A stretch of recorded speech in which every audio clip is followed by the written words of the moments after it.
ఓం నమో భగవతే వాసుదేవాయ. వ్యాస ప్రణీతమైన శ్రీమద్భాగవత కథాసారము అందరికీ అందించే ప్రయత్నం చేయుచున్నాము. ఈ అమృత ఫలాన్ని మీరు ఆస్వాదించుచు మీ పిల్లలకు మరియు ఇతరులకు అందరికీ దీన్ని అందించే ప్రయత్నం చేయండి. ఆ వాసుదేవుని యొక్క అనుగ్రహం వల్ల సమస్తమైనటువంటి జనులకు శుభ పరంపర ఏర్పడును. ఆ వాసుదేవుని యొక్క అనుగ్రహం అందరికీ ఉండాలని చెప్పి కోరుచున్నాము.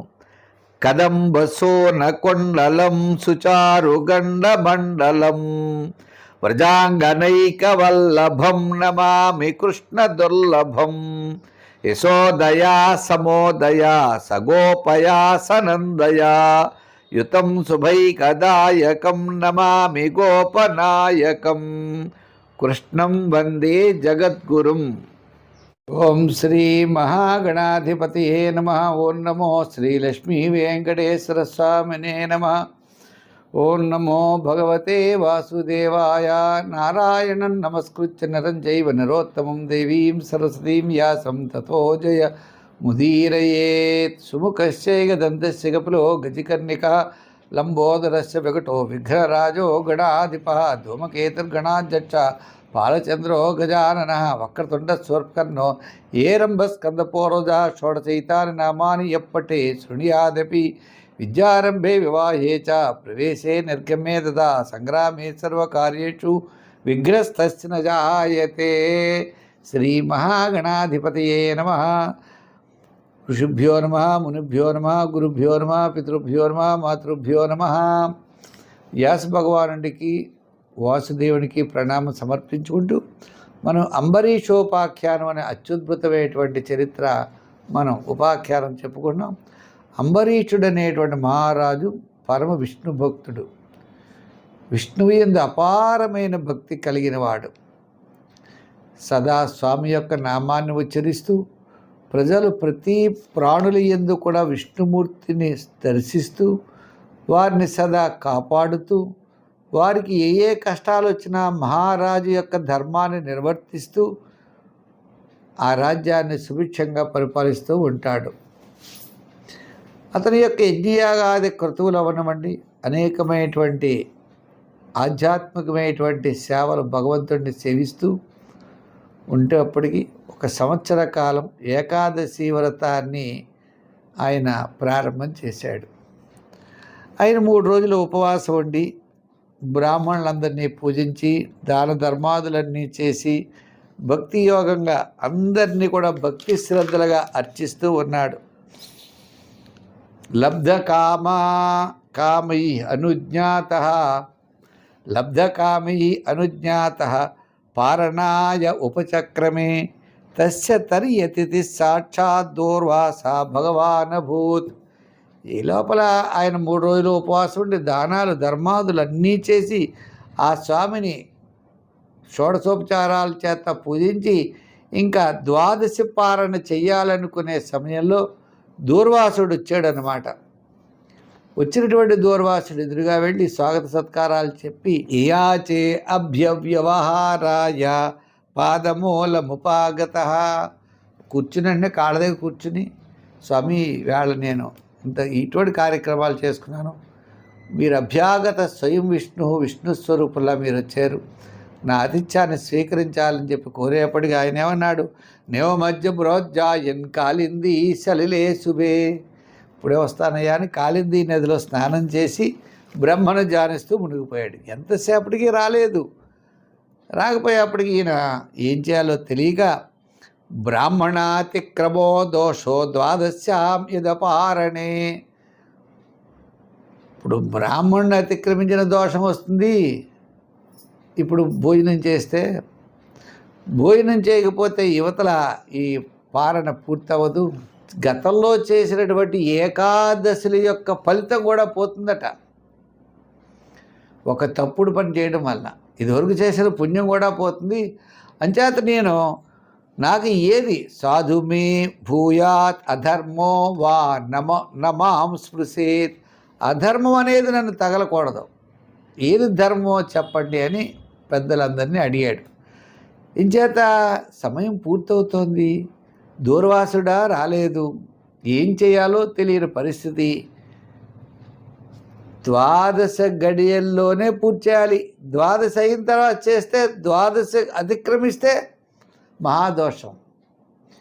అందుచేత ఏమిటా అని ధర్మ సంఘటనలో పడిపోతే అప్పుడు వాళ్ళు అన్నారు, అంబసా కేవలే నాథ కరిష్యే వ్రతపారణం. కేవలం నీళ్లు, తులసి నీళ్లు తాగి చేస్తే అది వ్రతాన్ని పరిపూర్ణం చేసినట్టు లెక్క. మరి భోజనం చేయలేదు. ఇప్పుడే మన ఇంటికి చుట్టాలు వచ్చారండి, వారు ఏదో మార్కెట్కి వెళ్ళారు అనుకుందాం, వారు 2 వరకు రారు, మనకు అనారోగ్యము, మందులు వేసుకోవాలి, ఏం చేస్తాం, వారితో పాటు కలిపి భోజనం చేయాలి. ఈ లోపల ఏ టిఫినో స్వల్పమైన ఆహారం తీసుకుని వారు వచ్చే వరకు ఆగి వారితో కలిపి మనం భోజనం చేస్తాం, అంతే కదా. మరి అలా అది ఊరికే లౌకికమైన విషయం చెప్పాను, కానీ ఇక్కడ వ్రతపారణ తులసి తీర్థంతో పూర్తి చేయొచ్చు అని చెప్పారు. ప్రాహు అబ్బక్షణం విప్రాహ హసితం హి నాసితం జతతు. ఈ యొక్క మనం ఈ తులసి తీర్థాన్ని భోజనం చేసేదానిగా వ్రతపారణ విషయంలో వస్తుంది, బ్రాహ్మణ విషయంలో అతను భోజనం చేయనట్లుగా వస్తుంది. కాబట్టి ఈ విధంగా వ్రతాన్ని పూర్తి చేయమని వాళ్ళు చెప్పారు. ఇత్యపహాప్రాస్య రాజర్షి చింతయన్ మనసా అచ్యుతం. మనసులో అచ్యుతం విష్ణుమూర్తిని చింతిస్తూ ఉన్నాడు. రాజుగారు ఏం చేశారు, తులసి తీర్థాన్ని పుచ్చుకొని మనసులో విష్ణుమూర్తిని ధ్యానిస్తూ ఉన్నారు. ఉండేటప్పటికీ దూర్వాస యమునా కోలాత్ కృతావశ్యక ఆగత. ఆయన చేయవలసిన పని చేసి గౌగా పరిగెట్టుకు వచ్చేసాడు దూర్వాసుడు. ఈయన నీళ్లు తాగడం ఏమిటి, ఆయన వచ్చాడు. వచ్చి కోపం వచ్చినవాడు ఎలా ఉంటాడో తెలుసా, ఊగిపోతాడు. ఈ కనుబొమ్మలన్నీ పోతాయి, ఈ కన్నులేమో ఇలా వంకరగా అయిపోతాయి. ఫేస్ చూస్తే మీరు కోపం వచ్చినవాడు ఫేస్ చూసి ఫోటో తీశారని కూడా మీకు అర్థమవుతుంది ఎంత వంకరగా ఉంటాడో. అలా దూర్వాసుడు మన్యున ప్రచలద్గాత్ర. మన్యున అంటే కోపంతో శరీరం కంపించుకుపోయింది. భృకుటి కుటిలానన. ఈ కనుబొమ్మలు వంకరైపోయేట. ఇలా అయిపోయి చేతులు కట్టుకుని నమస్కరించేవాడిని చూసి ఈ దూర్వాసుడు ఇలా అన్నాడు, ఏమిటయ్యా ఐశ్వర్యం అనే గర్వమా, నేను మహాభక్తుడనే గర్వమా, ఏమిటి నువ్వు చేసినటువంటి తప్పు ఏంటి, నన్ను అతిథిగా పిలిచి నాకు భోజనం పెట్టకుండా నువ్వు భోజనాన్ని పూర్తి చేశావు అని. అదత్వా భుక్తవాం తస్యా సజ్జస్తే దర్శయే ఫలం. వెంటనే నీకు ఫలితాన్ని చూపిస్తాను చూసుకో అన్నాడు. నీళ్ళే పుచ్చుకున్నాడు పాపం, ఈయన భోజనం చేయలేదు, కానీ అది కూడా చేయడానికి వీలు లేదనే కోప అహంకార గర్వాలతో ఆయన దూర్వాసుడికి జడలు ఉంటాయి కదండి, ఓ జడని ఇలా లాగి దాంతో కృత్య అనే రాక్షసుని తయారు చేసి, అంటే మండుతున్నటువంటి అగ్నిజ్వాలన్నీ ఒకటి ఇలా వదిలాడు. ఎవరి మీదకి, అంబరీషుడి మీదకి. అంబరీషుడు ఆ సమయంలో ఏం చేస్తూ ఉన్నాడు, ఆయన మనస్సు ఎప్పుడు భగవంతుడి యందే ఉంటుంది, వేరే ఆలోచనే ఉండదు. ఈ అభక్షణాన్ని చేసి మనస్సుని భగవంతుడైనటువంటి నారాయణుని ఉంచుకుని తన శరీరంలో ఉన్నటువంటి భగవంతుడిని ధ్యానం చేస్తూ ఉన్నాడు. ఈ కృత్య అనే రాక్షసుని ఎవరి మీదకి వదిలేడు, ఆ యొక్క అంబరీషుడి మీదకి వదిలేడు. అంబరీషుడు మనసులో ఎవరున్నారు, విష్ణుమూర్తి ఉన్నారు. అంటే విష్ణుమూర్తి మీదకి ఇతను వదిలాడు. అయితే స్వామి ఎటువంటి వాడు, స్వామి మన ఆపదల్లో ఉంటే అలా ఊరుకోడండి ఆయన. ప్రాగ్దిష్టం వృత్య రక్షాయాం పురుషేణ మహాత్మనా దదాహ కృత్యాం తాం చక్రం క్రుద్ధాహి మివ పావక. భక్తుడి మీద ఇలా జ్వాల వేసేస్తే భక్తుడు మండిపోతాడని అనుకుంటారేమో, ఏం మండడు. భక్తుడిని రక్షించడానికి విష్ణుమూర్తి యొక్క సుదర్శన చక్రం వదిలేదు. ఆ చక్రం ఏం చేసింది? ఆ కుచ్చ అనే రాక్షసుడిని సంహరించి, ఎవరినైతే పంపాడు కదా అగ్ని, దాన్ని సంహరించి తిరిగి ఆ చక్రం దూర్వాసుడి మీదకి రావడానికి ప్రయత్నం చేసింది. ధావద్భగవత్ రథాంగం దావాగ్ని ఉద్ధూత శికోయతాహిం తథానుషక్తం మునిరీక్షమానో గుహాం వివక్షు ప్రససారమేరో. ఆ దూర్వాసుడు పరిగెడుతూ ఉన్నాడు, ఆయన పంట ఈ చక్రం పరిగెడుతూ ఉన్నది. ఆయన ప్రాణాలు రక్షించుకోవడానికి సకలమైన దిక్కుల్ని పరిగెట్టాడు, ఆకాశంలో పరిగెట్టాడు, భూమి మీద పరిగెట్టాడు, గుహల్లో దాక్కున్నాడు, సముద్రంలో ములిగాడు. ముల్లోకాల యందు తిరగడం ప్రారంభం చేశాడు. చేసి చివరికి ఇంకెక్కడికి వెళ్తాడు? దిక్కు తోచని పరిస్థితుల్లో బ్రహ్మదేవుడి దగ్గరికి వెళ్ళాడు. అప్పుడు బ్రహ్మ అన్నాడు, బ్రహ్మ దగ్గరికి వెళ్ళి, ఓ బ్రహ్మదేవా, ఇగో ఈ విష్ణుమూర్తి యొక్క చక్రం వచ్చేస్తోందయ్యా, నన్ను రక్షించవయ్యా అన్నాడు. అప్పుడు ఆయన అన్నాడు, స్థానం మదీయం సహ విశ్వమేతతు క్రీడావసానే ద్విపరార్ధ సంజ్ఞే భూభ్రంగమాత్రే నహి సంధి దిక్షో కాలాత్మనో యస్య తిరో భవిష్యతి. ఏమయ్యా, ఈ అనిత్యమైనటువంటి పెద్ద ఏదో ఒక మనువు కాలంలో నేను బ్రహ్మని, అన్ని కాలాల్లో ఆయన మహావిష్ణువు. అన్ని కాలాల్లో బ్రహ్మలు మారుతూ ఉంటారు, అందరూ మారుతూ ఉంటారు, ఇంద్రాదులు మారుతారు, మనువులు మారుతారు, దిక్పాలకులు మారుతారు.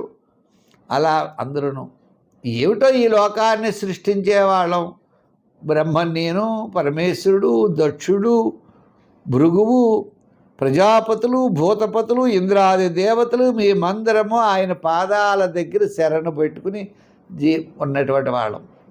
ఆ విష్ణు పాదాలను ఆశ్రయించే వాళ్ళం మేమయ్యా. మేమే రక్షిస్తాం ఆయన చక్రాన్ని, మేమే కూడా ఆయన సేవకులమే కదా. అటువంటి మేము ఆ విష్ణుమూర్తి యొక్క చక్రాన్ని మేము ఎలా దాని నుండి నిన్ను రక్షించగలం? ప్రఖ్యాతో విరించేన విష్ణు చక్రోపతాపిత దూర్వాసా శరణం యాత సర్వం కైలాసవాసినో. బ్రహ్మేంద్ర దగ్గరికి వెళ్తాడు, కైలాసానికి వెళ్ళాడు. ఆ కైలాసానికి వెళ్ళేటప్పటికి ఆయన అన్నాడు, అహం సనత్ కుమారశ్చ నారదో భగవానజ. నేననగా, వ్యాసుడనగా, దేవతలనగా, ఈ మరీచి ప్రముఖులంతా కూడా ఆయన చక్రం నుండి మాత్రం నిన్ను రక్షించలేము అని పరమేశ్వరుడు కూడా చెప్పాడు. తతో నిరాశో దూర్వాస పదం భగవతో యయౌ వైకుంఠాఖ్యం యదస్త్యాస్తే శ్రీనివాస శ్రియాస. లక్ష్మీతో ఉన్నటువంటి ఆ శ్రీనివాసుడి దగ్గరికి వెళ్ళి ఆయన మీద, మహానుభావ రక్షించు, నాకు తెలియక నీ భక్తుడిని నేను శపించాను, ఆయన ఏదో ఇబ్బంది పెట్టాను, అంచేత నన్ను రక్షించు అని వేడుకుంటే ఆయన అన్నాడు. విష్ణుమూర్తి మాత్రం వెంటనే ఒప్పేసుకున్నాడు. ఏమిటండి, ఏమీ కాదు మహర్షి, నేను కూడా భక్త పరాధీనుడిని, నేనేం అస్వతంత్రుడిని, నేనేం స్వతంత్రత నాకు లేదు, భక్తులకి అత్యంత ప్రీతుడిని నేను. నా హృదయంలో ఎవరుంటారు? నన్ను ఎవరైతే భక్తితో సేవిస్తారో వారంతా కూడా వారి హృదయంలో నేను ఉంటాను. నేనే వారికి ఎవరైతే సేవిస్తారో వారికి నేను దిక్కే, కానీ నేను కూడా నిన్ను రక్షించలేను. అహం భక్త పరాధీనోహి అస్వతంత్ర ఇవద్విజా. ఎవ్వరి గురించి పట్టించుకోను.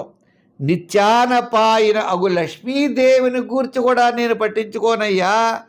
నా భక్తులు తమ భార్య పుత్రులను అంతులేని సిరి సంపదలు, ఇళ్ళు వాకిళ్ళు, చివరికి తమ ప్రాణముల సైతము త్యజించి నన్నే శరణు కోరతారు.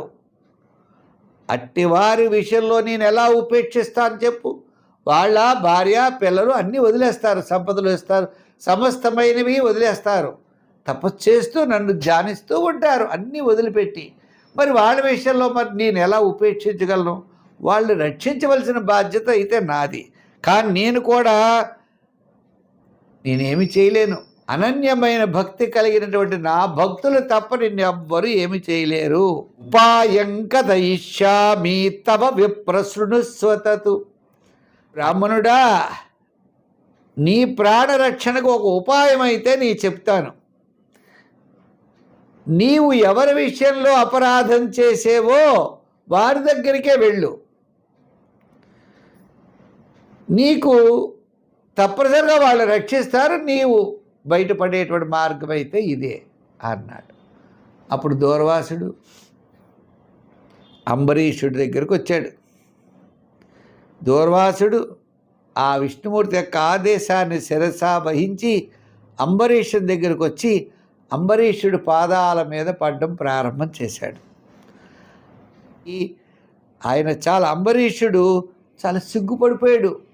మహానుభావుడు, మహాముని, ఈయన రాజు. అటువంటి మునులు మన కాళ్ళ మీద పడితే, ఇప్పుడు పెద్దవాళ్ళు మన దగ్గర పడ్డారని కూడా మనకి ఏమనిపిస్తుంది? అయ్యో అనిపిస్తుంది. అయ్యో మీరు అలా చేయకూడదండి అని గబగబా అంబరీషుడు దూర్వాసుడిని ఇలా పైకి లేపి, మీకేం భయం లేదు, నేనున్నాను కదా, మీరు కంగారు పడకండి అని విష్ణుమూర్తి యొక్క సుదర్శన చక్రం మీదకు వస్తుంది కదండి, ఆ చక్రాన్ని స్తుతించాడు అంబరీషుడు. త్వం అగ్ని భగవాన్ సూర్య త్వం సోమో జ్యోతిషాంపతి త్వమాపః త్వం క్షితి వ్యోమః వాయు ఆత్మేంద్రియాని చ. చక్రరాజమా, ఓ తేజస్సు, నీ తేజస్సుందే అగ్ని తేజస్సు అయ్యా. నువ్వు సర్వసమర్థమైనటువంటి సూర్య భగవానుడు నీవే. నక్షత్రాలకి అధిపతి అయినటువంటి చంద్ర భగవానుడు కూడా నీవే. భూమి నీవే. నీరు, తేజస్సు, వాయువు, ఆకాశము అనే మహాపంచభూతాలు కూడా నీవేనయ్యా. వాటి తన్మాత్రలైన శబ్ద, స్పర్శ, రూప, రస, గంధములు, సర్వేంద్రియాలు అన్నీ కూడా నీ రూపాలేనయ్యా. సుదర్శన చక్రమా, నీకు నమస్కారము. సుదర్శన నమస్తుభ్యం సహస్రారాచ్యుత ప్రియ సర్వాస్త్రఘాతిన్ విప్రాయ స్వస్తి భూయా యదస్పతే. ఎన్ని అస్త్రాలైనా శస్త్రాలైనా ఎన్ని ప్రయోగించినా నీ ముందర అవన్నీ కూడా నిర్వీర్యమైపోతాయి. ఈ బ్రాహ్మణుని రక్షించాలి అంటే నువ్వే రక్షించాలి. జగద్రక్షకుడు, జగత్స్వరూపుడు, సకల ధర్మాల్ని కాపాడేవాడు, ముల్లోకాల్ని రక్షించేవాడు. నీ తేజస్సు నిరుపమానమైనది. నీ యొక్క మనస్సు వేగం కలిగినటువంటిది. ఓ వేద పురుష, ఈ బ్రాహ్మణోత్తముని రక్షించు అంటూ శ్రీమన్నారాయణుడి చేత ప్రేరేపించబడిన ఓ సుదర్శన చక్రమా, శరణాగతుల్ని, అపరాధం చేసిన వారిని, అపరాధం చేశారు, తప్పు తెలుసుకుని క్షమించమన్నారు, వారి విషయంలో నువ్వేమి చేయడు, స్వామి కూడా ఏమి చేయడు.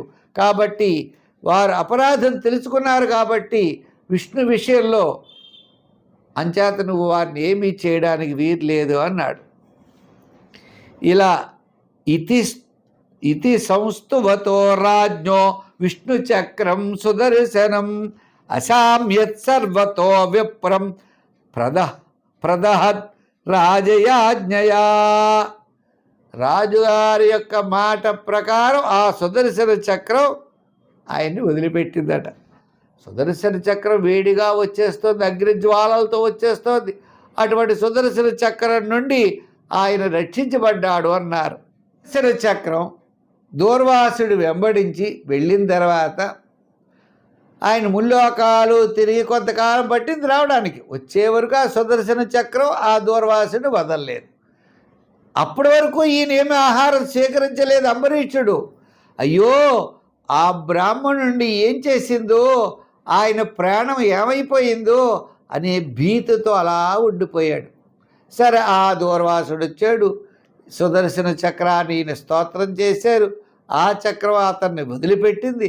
అటు తర్వాత దూర్వాసుడు ఏం చేశాడంటే, దయార్థ హృదయం కలిగినటువంటి ఓ రాజా, నా అపరాధాలను మన్నించేవు, నాకు ప్రాణభిక్ష పెట్టేవు అని దూర్వాసుడు అంబరీషునితో పలికాడు.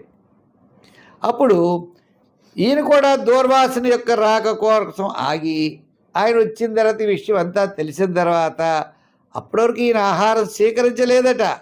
ఆ మహాత్ముడికి మళ్ళా పాదాభివందనము చేసి ప్రసన్నుడిని చేసుకుని ఆయనకి షడ్రసోపేతమైనటువంటి మహాభోజనాన్ని పెట్టాడు. ఆయన సంతృష్టి చెందాడు.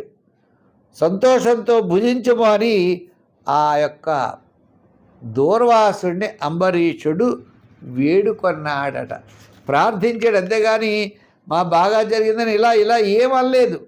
ఆయన అన్నాడు ఆఖరికి, ప్రీతోస్మి అనుగృహీతోస్మి తవ భాగవతస్య వై దర్శన స్పర్శన ఆలాపై ఆతిథ్యై ఆత్మమేధసా. దర్శన స్పర్శనాలాపై ఆతిథ్యేనాత్మమేధసా. ఓ మహారాజా, నీవు పరమ భాగవతోత్తముడు. నీ స్పర్శ దర్శనాదులు, నీ యొక్క మధురమైన ఆలాపనలు నేను ముగ్ధుడినయ్యాను. నీవు భగవంతుడికి అర్పించినటువంటి ఆతిథ్యం ఉన్నదే నేను స్వీకరించాను. నీ కీర్తి ప్రతిష్టలు ఈ భూలోకవాసులందరూ కూడా అనేక విధాలుగా కీర్తిస్తారు అంబరీష. అంతేకాదు, దేవలోకంలో కలిగినటువంటి భామినులు సైతం నీ చరిత్రాన్ని గానం చేస్తూ ఉంటారు. ఏవం సంకీర్త్య రాజానం దూర్వాసా పరితోషితః యయౌ విహాయ సా మంత్ర్య బ్రహ్మలోకమయైతుకం. మహర్షి అంటున్నాడు ఎవరితోటి? పరీక్షణ్ మహారాజుతో. ఓ పరీక్షణ్ మహారాజా, ఆ యొక్క అంబరీషుడు ఇచ్చినటువంటి ఆతిథ్యాన్ని స్వీకరించినటువంటి దూర్వాసుడు అంబరీషుడి యొక్క సౌజన్యానికి సంతుష్టుడై అంబరీషుడిని మిక్కిలి కొనియాడి ఆయన తన యొక్క లోకానికి వెళ్ళారు అని. దూర్వాస మహర్షి సుదర్శన చక్రధాటికి భయపడి ఆత్మరక్షణకి ఆయా లోకాలు తిరిగి వచ్చడం చేత 1 సంవత్సర కాలం పట్టిందట. ఆ సంవత్సర కాలం అంబరీషుడు అలాగే ఉన్నాడు తప్ప ఏ విధమైనటువంటి ఆహారాన్ని స్వీకరించలేదు. అంతవరకు అంబరీషుడు ఆ ముని రాకకై నిరీక్షిస్తూ జలభక్షణం మాత్రమే చేశాడు అన్నారు. అంబరీషుడు మహారాజు పవిత్రమైనటువంటి వృత్తాంతాన్ని భక్తి శ్రద్ధలతో కీర్తించేవారు, స్మరించేవారు వారు పరమ భాగవతోత్తములవుతారట. ఈ యొక్క అంబరీషోపాఖ్యానం స్మరిస్తే చాలు. ఇప్పుడు కూడా విష్ణుమూర్తి యొక్క భక్తులు ఏవైతే పుణ్యకర్మలు ఆచరించారో ఆ పుణ్యకర్మలను మనం స్మరిస్తే చాలట. విష్ణుమూర్తి ఎంతో ఆనందపడతాడు. విష్ణుమూర్తి యొక్క గొప్పతనాన్ని గురించి మనం చెప్పుకున్నాం. అంబరీషుడు చెప్పినటువంటి విషయాన్ని, ఇచ్చేతత్ పుణ్యమాఖ్యానం అంబరీషస్య భూపతే సంకీర్తయన్ అనుధ్యాయన్ భక్తో భగవతో భవేత్. అంచేత మహాస్వామి యొక్క చరిత్ర స్మరించడం ద్వారా మనకి సమస్తమైనటువంటి సన్మంగళాలు, మంచి శుభాలన్నీ కూడా తప్పనిసరిగా నెరవేరుతాయి. మన యొక్క మనోవాంఛ నెరవేరుతుంది. అంటే అభయం, ఆయువు, ఆరోగ్య, ఐశ్వర్యాదులన్నీ కూడా ఆ విష్ణుమూర్తి అనుగ్రహం చేత మనకి తప్పకుండా లభిస్తాయని చెబుతూ మనకి ఈ యొక్క దూర్వాసుడి యొక్క అంటే దూర్వాసుడు అంబరీషుడిని ఏ విధంగా పరీక్షించాడో అదంతా కూడా మనం వేళ తెలుసుకున్నాం. ఆ వాసుదేవుడి యొక్క అనుగ్రహం మీకు మాకు అందరికీ కూడా కలగాలని చెప్పి కోరుకుంటూ మళ్ళా రేపు మంచి విషయం అంటే అంబరీషోపాఖ్యానం అయిపోయిన తర్వాత ఈ 9వ స్కందంలోనే చాలా మంచి విషయాలు ఉన్నాయి. అటువంటి విషయాలతో మళ్ళా కలుసుకుందాం. సర్వే జన సుఖినో భవంతు. స్వస్తి.